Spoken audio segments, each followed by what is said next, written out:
Bəzən günah vaksin kimi olur, düz yolda olan adam üçün. Bəzən adam günah eləyir, xəcalət hissi ilə göylərə qalxır.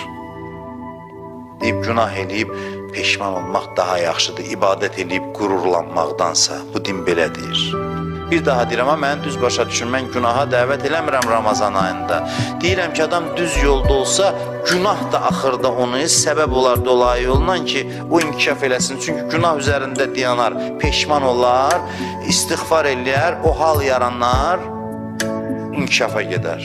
Kərbəlada bizlə ərəfədə olanlar xatırlayır, demişdim, mən alimlərdən bəhrələnib onu demişdim. Demişdim ki, bəziləri Kərbəlaya ona görə gəlir ki, Allah görür ki, bu daim bədbəxt olur.